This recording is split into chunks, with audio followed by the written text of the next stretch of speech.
So, negative mindset. What and how do you get past a negative mindset? Well, in sales, it is vitally important that you keep a clear head. Because look, customers, your clients, your happy clients can tell when you've got something negative going on in your life. I'll give you a quick example. So imagine, and you don't even have to imagine because this happens all the time. You get to a house, you think they're for sure going to purchase whatever it is you're selling, the system, the repair, or whatever it is. And all the buying signals are there. They're loving you. They think, oh my God, we need to get this done. We need this, IEQ. We've been thinking about it for months and months and months. And this is going to solve all of our problems, right?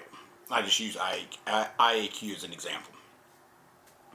And so you get to the time to ask for the money, because you haven't brought up how much it costs, of course, because you're thinking in your head, well, I don't want to mess this up. I don't want to screw up the sale because of the money, right? So you're already thinking negatively at this point, right? If they love the product, they're not going to care how much it costs. And so what happens? You get to the closing table and you say, look, IEQ, it's going to be $1,500. And they're like, Jesus, I was thinking this was like $250, and you're telling me it's $1,500? And then you go into your spiel about how your brand is the best ever, and you can, they can depend on you, and you're going to make sure that they're taken care of. And they say, yeah, look, I got to think about this. It's Christmas time. Didn't realize it was going to be $1,500. And so what happens? You nosedive, right? Because you're that close to hitting goal, and it's December 31st. That close. And that one product could have put you over the line. And it is. It's 10 o'clock in the morning, right? So you do have the rest of the day. Now, it depends on how you choose to use the rest of the day, whether or not you're going to hit that goal or not. So you can take that situation and think, man, I can't believe that person led me along. I can't believe that I thought they were going to buy, blah, blah, blah, blah, blah, blah. And what happens? You get in your van or you get in your truck and you're like, damn, the next call is right down the street. It's the exact same scenario. They're calling about IEQ. I can't take another loss. And you're talking about all this stuff as you're driving to the house, and you're thinking, you're listening to some kind of heavy metal banger music or some kind of rap music or something to get your mind off of it. And what you're really doing with the music portion of that, you've already got the negative thoughts going around in your head. The next person's going to suck. They're probably not going to buy. I'm probably not going to hit my goal. I'm going to be the only one that doesn't hit it. Blah, blah, fill in the blank, right? All that negative self-talk that we've all experienced at some point in our career. And I'm no mortar here. Like, I for sure have to overcome the exact same thing that you do, but I have tools that I can use to get past those things, right? One, I don't listen to crazy music, right? I don't listen to, Megadeth or Slayer in between calls, especially if I've had a negative call, right? So one way that you can bypass that negative mindset is what you put in your mind, what you put in your body, what you put in your ears, right? What you read, what you listen to.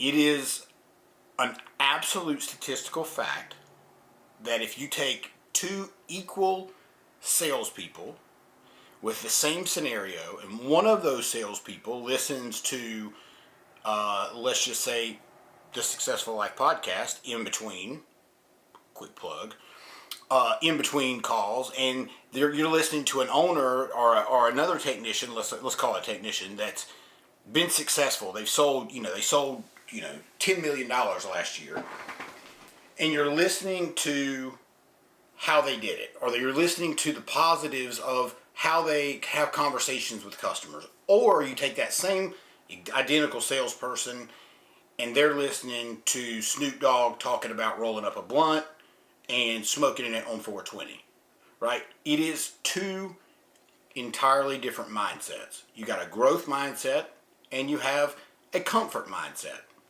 Who do you think's going to win that next deal?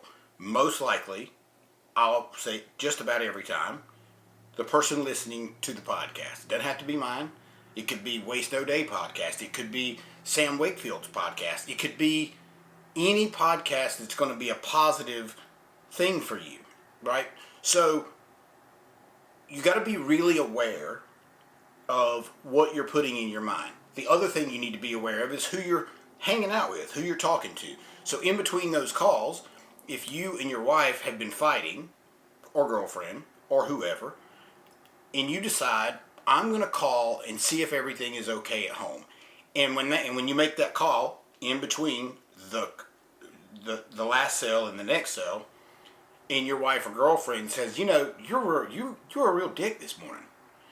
What do you think that's going to do to your mindset going into that next call? It's going to be clouded. All you're going to be thinking about is the fact that she thought you were a dick this morning. And that's going to be hard to shake. So, or it could be you have another family member that maybe, take your pick. Could be a girlfriend, could be a mom, could be a dad. It could be anybody that is pessimistic, right? You want to cut those people ultimately out of your life. It's really hard to perform at a high level when you don't have the support around you. That's why I surround myself with people that are positive and growth-minded, because that's where I want to be. Look, you can find negativity anywhere in the world. Social media is a perfect example.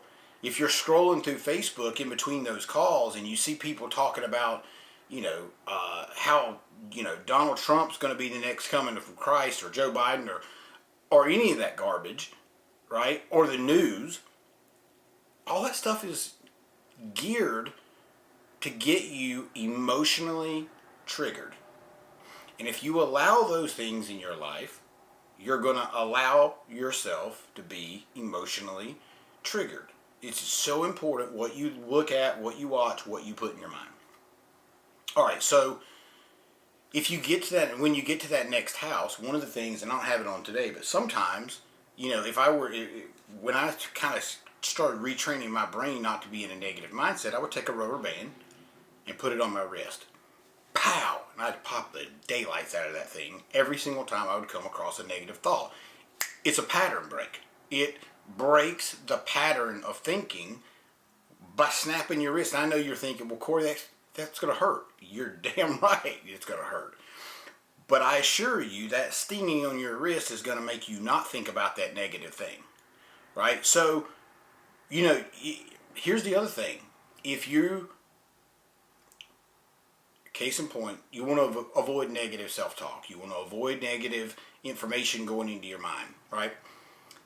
Focus on being organized, right? That's another thing that really causes a negative mindset. I'm not the best at being organized, but when it comes to certain things, I have to be organized or my mind's going to be cluttered. And so if I go and I don't analyze that last call, right? If I don't say, where did I go wrong with Miss Smith at the last call? Well, where you went wrong is you waited till the end to talk about the price, right? You waited to the very end to hit them between the eyes with the price, and you had zero idea if they were even a candidate for the product because you didn't mention the price.